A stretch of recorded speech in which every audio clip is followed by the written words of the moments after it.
Atuwuliriza ekintu kye tulimu bakiyita busaabala. Busaabala ki? Masajja zone. Masajja B. Masajja B. Yeah. Wetuli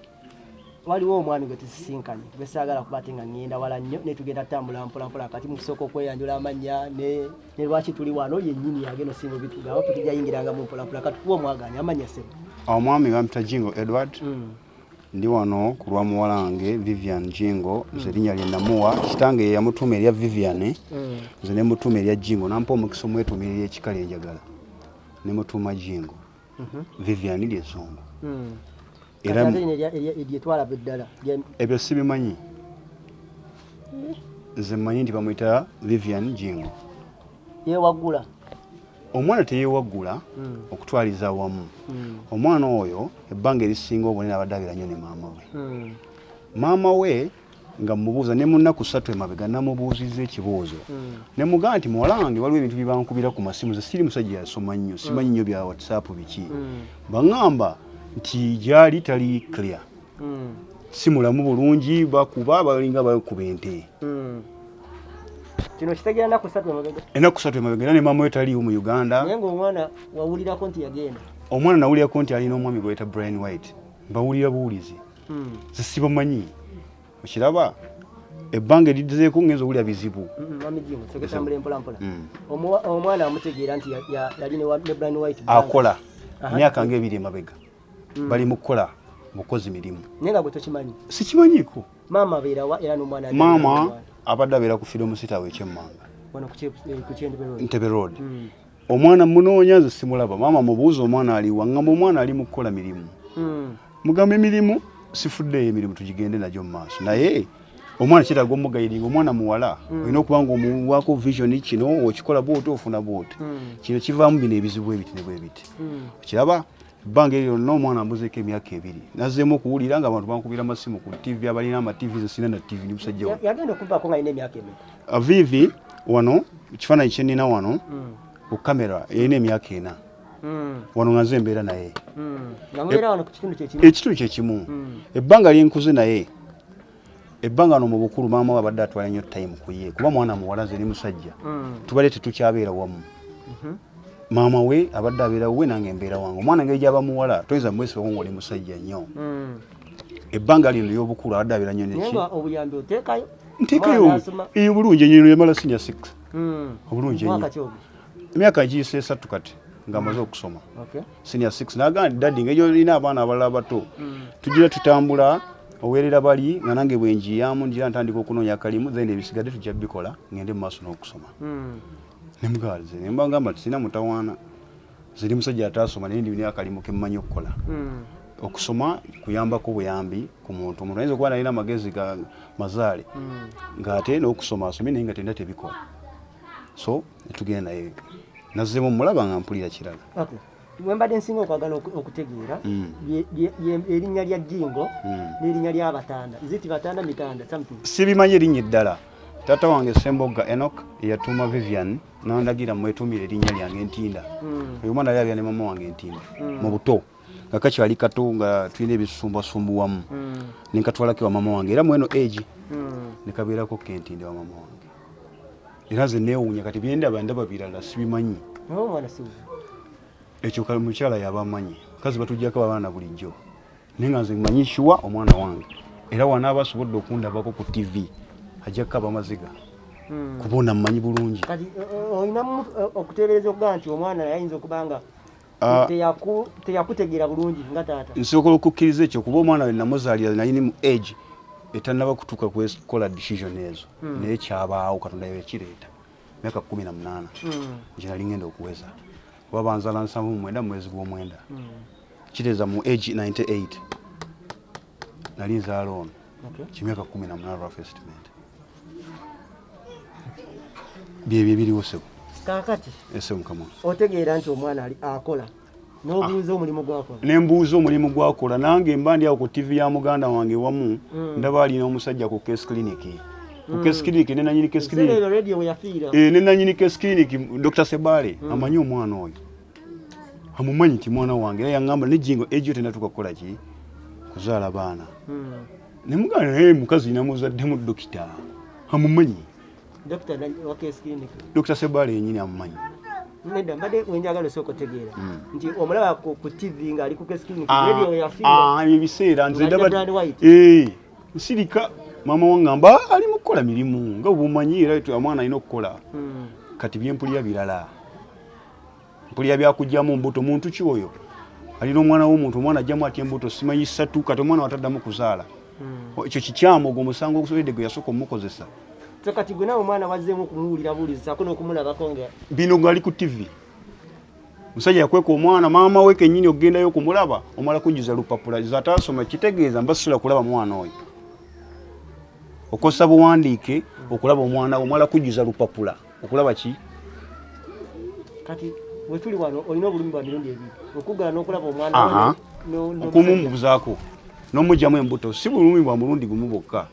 Omwana bamugyamu embuto ekikyama ayinza obutaddamu kuzaala. Omwana yafunye obulumi bw'amaanyi obuliwo teri kiruma bakazi nga kujjamu embuto alisaga akaana kankazaale banaabonabona nako nenfanako. Kuba nange wenjoge taata wange yanzala naye maama wange ge yasinga okulwana nnyo. Abaana baluma nnyo omuntu kati alumwa kati bw'atalizaala omwami oyo alina mpulira erinnya lye bamuyita Nakirumira. Oyo omwana yeddiranga ye abadde ku mwana muganda we bamwanyina Vivian nze neddiranga ye kiteera n'omuwala nga yeddiranga ye Jingo. Nakirumira oli Kirumira Kirumira ayagala Jingo. Okay. Bino bifaananyi wano nalina emyaka 18. Ekirabe yenze yennyini se owakanamu myaka 18 gye nayima n'omwana n'omuwala wange wuno Vivi ono nnyina obirabye. Njagala aveeyo nga yeegaana kino ono ye maama we. Maama we ali Bulaaya eyo Dubai byabwe bwe bakola abakyala. Era ne WhatsApp ennaku 3 nayogedde naye ne muganda nnyabo omwana nga mpulira sibitegeera. Takuna myaka 2 gyonna gyonna egyo okuba wategeera tuwaddamu kumubuuza ng'olowooza omwana akola. Omwana muwala omuwala tata we tumubeerako nnyo mu twakinga buli kiseera kugira nga omwana oyo afunye time agaganya nabe ku muzeeyi. Naye yafaayo kunoonyako. Nasemba okwogera naye nga ndi ne maama we n'aŋŋamba dadi eno tebatukiza kuba na masimu ne mubuuzaawo wawooli oli wa Museveni oli wa muli president wa America. Olaba no baba wa mu break ne mamuga agenda oyogera mama yali agendangayo ku Brian nga naye yasooka okugendayo nga bamukkiriza bwe batandika omuwandiisa ne muganda omwana kyanajja mu ekyo ky'okumuwandiisa okuwandiisa olupapula okulaba muwalawo biyinza obutaba birungi ekiseera kyatuuka ogendanga Brian White osooka olina kumala kujjuza lupapula mama Vivi teyasoma awuka ng'akaaba amaziga nagakati nzisasoma tuuka ku geeta tebaŋŋamba right kati right what ku muntu nga mwana wo osegedde era nalabye omukyalo omulanga naye akaba kintu kyekimu kambuze kino kyaliwo akaseera kennyini nga yakatandika ogendayo kyasooka ne kiba kirungi Vivi yansangako ne ku Ntebe Road ng'ali ku bodaboda yampita n'okuya daddi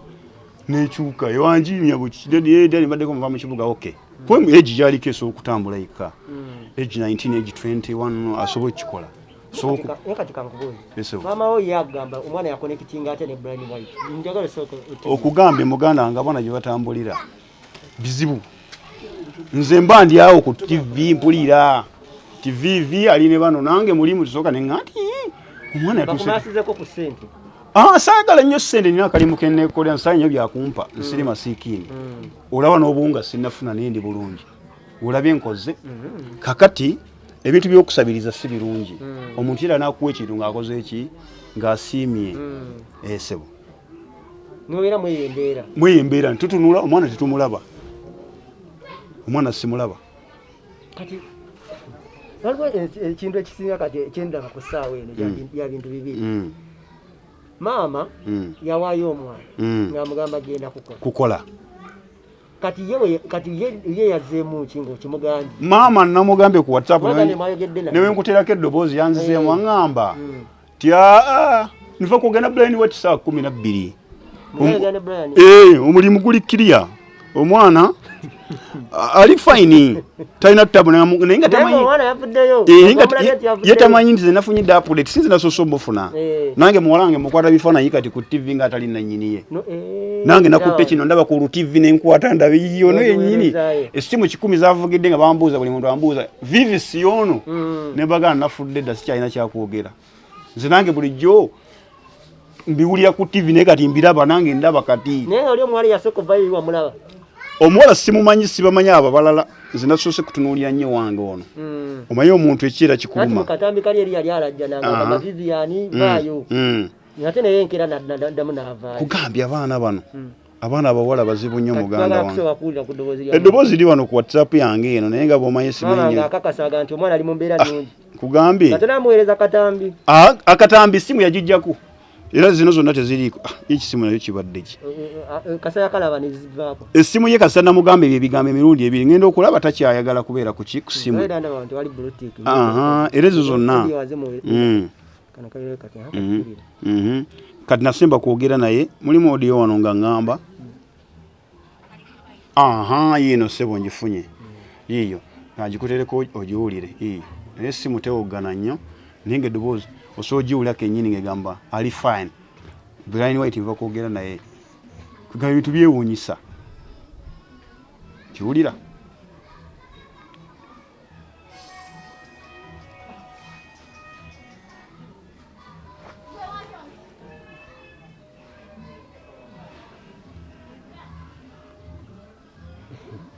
ogiwulire sebo nga nze muddamu wakwanzanga conversation weeri wakati nga Tata alumirirwa okulaba oluvannyuma kusinza ndaba ebintu ono ye mama Vivi waali n'ennamba yeyiye kweri naye kati okuva ku olwo n'ajjako nasemba okwogera naye n'ajjako essimu ze ne zivaako nali muweza batabani bange abalala be nazaala era naŋŋamba mpereza vidiyo ya kizikiza kati obwe naddamu awo omugamba nti omwana biki era owulya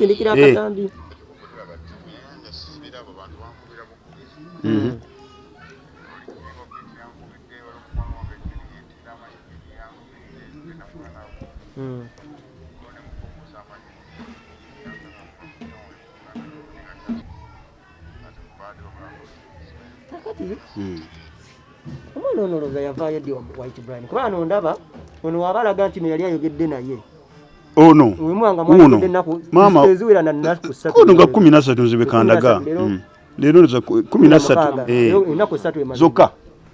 wabagamba nti nno yali wa Bryan White maama waŋŋamba ali mwempulaba bino nga babiŋŋambye nsindika nteekako kadata ka 10 nga bw'omanyi ŋŋamba mukwano gwange nyigirako akantu njogere n'ono mubuuze kino kuba yamanyi nnyo ku muwala we gy'abadde eyo nze sibimanyi sigoberera nnyo bantu nze obulamu bwange omuntu yinza okulaba nti alina na biliyoni ze oba adiringira mu biliyoni yinza obutakugoberera naye nga toli wange nenkusiriikirira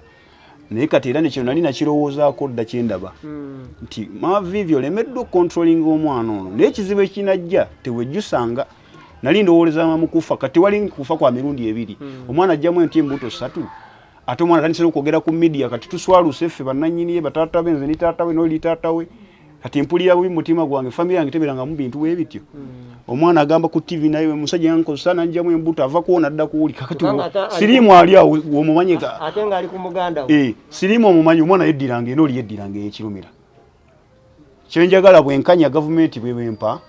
empa obwenkanya bwe bawadi watamatira nti omwana oyo wange ndoza ebyuma ebizungu weebiri ebyogera sibimanyi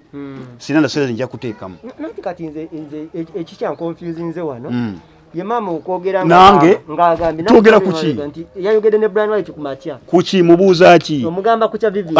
ani nannyiniye kati mubuuza ngani era omubuuza nga Tata alumirirwa mubuuza mama Vivi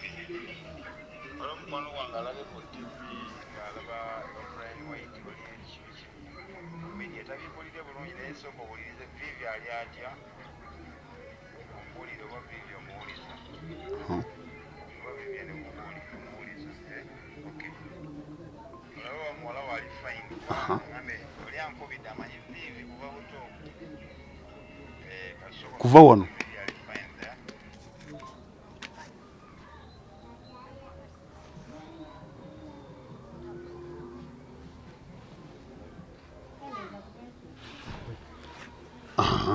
Vivian yavaayo ddi wa Bryan White awo sina mawulire mzee nze simanyi lunaku wabula nze natandika kuwulira ku TV munaku kyobula ennaku ziri 3 ntono nnyo kuva ku 13 nekino ekiriwo kati okuba kuŋŋandi kusimba okiraba nti nange neebaza weebaza simba okunnoonya nze bujjo simanyikiddwa mama Vivi yali yanteekako ettaka ndoozi ngaegye sitali mugagga omanyi oyinza ozaala omuntu ng'abantu balabanga ggwe atali ki nina ekizibu kimu nakifunyeeko entindo eyo omuntu omu yagambye maama wange naye wetunula jjinga olinga siggwa muzaala nduza nze nfaanana bulala kwanyi ku maama wange nduza ne ku Vivi nfaanana bulala ndi muddugavu ye muki kati ine namba ya muwalawo enamba sina ya muwalange Vivi yaŋŋamba eyo gy'abeera tebamukkiriza kuba naki nati emabegako eyo naŋŋamba ennamba yo daddi gwe mpa eyiyo sinaba nkwetaaga nja kukola amuli ku boda yakuwa musisinkana tuli ku simu ya maama we kati ate bya boda biveekawo yaŋŋamba daddi mami ojja mulaba ankubire mufune ennamba yo tugimwa tuli nani ne maama w'abantu abo aŋŋamba muwala wayagala kwogera naawe era maama Vivi yampita teyambula nani gwe ngenda kwogera naye ngenda okulenga mpula daddi bali eri mu maka yali eri mu bintu byemu ali mirimu akola Vivi n'ayogera naŋŋamba daddi pe ennamba yo nengimusomera ne mugazi yose bayoga bali mu byabwe by'okunyumya abavubuka baŋŋamba kuba egiye okukola kisoboka omuntu alisusa emyaka 2 kubanga kati wanera egundi ebadde esinga okuvaayo negamba bwe tuba tuzeeko ku mu bazadde wansi mumulandira abazadde baali balinamu ebikolwa bino ebyokugayalira obutakola bo ne baagaloza amangu kisinga nti bazadde baba bano abaana abasinga bawala mu eji babanoonya kukola lwaki ono yagenda nakkiriza n'alaba nga oli alina ebikolwa byamukozesa n'asirika ye lwaki avayo kusaawa ekituufu kiri bwe kiti abazadde bano balinamuko akantu tusaba buyambi mu gavumenti etuyambe ebintu ebimu omwana asobola okukola emabega gwe nga totegedde kyaliko natakubula nakubuulira era nze sina gwe nnumba yenna wabula nze njagala gavumenti ekwate guno omusango mu butuufu bwagwo Bryanwhite mubuuze kyava ku kyokukola kino nga ne Vivi waali kuba nze saaliyo mu kisenge eyo bawa wanze ndi daddi oba kituufu baya kimukola oba tekikola ki naye nze siri ku Brian mbumulumba wabula nze kyenjagala mazima oyo muwala wange nti wootukira okubeera n'omuntu emyaka 2 wabawo obukukkaanya okubaawo mu mirimu gyammwe gye mukola so wazzeewo obuzibu twetaaga kati buyambi bwaki bwa gavumenti kuba omwana namulabye akaaba ku TV ayagala maama atukulira atuyambe minisita oyo atuyambe nina kiwala kingi Museveni aba bayingire mu binsonga eno kuba omusajja tuyinza kubeera ng'okulusanya baana babanno bwotyo tetumanyi oba kati abaana balina siriimu embuto zazivuddemu zizo 3 muwalange yayogedde ekigambo kyasinza okunswaza mu nsi ne wendifa sirikyerabira naye ng'ekyo nali nkisuubira era ebigambo ebyo birabirowooza nga omwana ono mama Vivi nga ali ku sipiidi nnene gy'oŋŋamba nti ali fine ewalibaawo obuzibu oliŋŋamba ki omwana gw'otandise okuwandiikira olupapula gwe weesindikira mu ddwaliro emmengo kakati olwaleero gw'oŋŋamba nti ate walayindika lupapula omulaba kyogamba Bryanwhite ye Museveni wa Uganda olaba ne kabaka wawasa omuntu agenda mu maka g'abantu n'abawa ekitiibwa kyoga kabaka tagenda wabanajjina n'awayo respect niyo bawo wakututte omwana bamukututteku bamukutwalako batyo nyabo owulira mama Vivi nkonekitinga naye wano ono ye mama wa muwala wange ono ye mama wa muwala wange nkulaga nti njogera naye era nkulaza essimu ye yagijjako kati yategeekubane wakati bwa mama ne Bryanwhite wano wekyempulira nze maama wandaga nti ayogere ne Bryanwhite nga nze mpulidde nze ndabye bulabi naŋŋamba nti njogere ne Brian bali bulungi ba Vivi nze mbuuziza ku muwala wange nze mbuuzizzaako ngira taata nabuuza muwala wange ali fine ngenda okufuna message eŋŋamba nti ki ali bulungi ennaku 3 emabega ebyokutoloka sibimanyi muzeezi anti sisuleeyo Acha mukama nange zisisuleeyo kati yatolokayo ddi ikamirabba naye ogenda kulaba so yeno kati gye tusasulira kati asasula kiriya kakati bizibu bizze mwana nise kubeera ku TV kuswaza linnya lyange kakati ekyo kyayogera